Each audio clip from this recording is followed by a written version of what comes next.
Queridos, temos aprendido aqui que podemos fazer qualquer coisa, menos desobedecer a Deus. Fique ligado.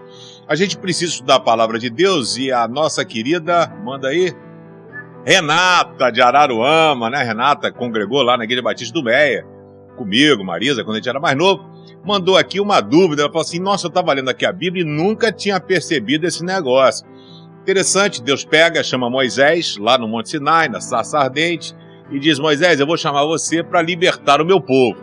E de repente, em Êxodo 4:24, diz o texto assim, durante a viagem para o Egito, num lugar onde Moisés e sua família estavam passando a noite, outras versões trazem uma estalagem, o Senhor se encontrou com Moisés e procurou matá-lo. Rapaz, aí a Renata ficou doida, né? Falou assim, mas como é que é esse troço? Deus chama o cara para libertar o povo e agora quer matá-lo?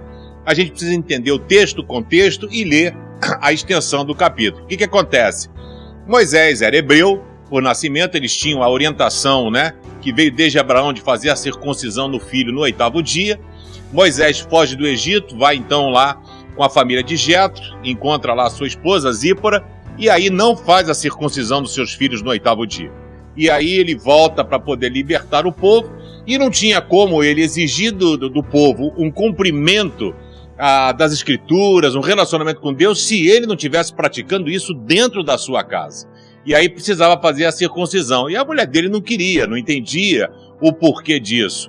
E aí Deus então fala que iria matar Moisés. Então o versículo seguinte diz que Zípora, esposa de Moisés, a sua mulher pegou uma pedra afiada e fez a circuncisão nos filhos. E aí diz o versículo 26, então o Senhor deixou Moisés viver.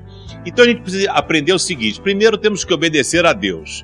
Em segundo lugar, a gente precisa viver aquilo que nós falamos. Nós precisamos praticar aquilo que nós falamos, aquilo que nós cantamos. Então Moisés ia exigir do povo a circuncisão no 8º dia, uma aliança com Deus, e ele mesmo não estava fazendo. Deus não dá mole para ninguém, querido. Cuidado, você tem obedecido aos caminhos do Senhor? Você tem aprendido cada vez mais a se relacionar com Ele?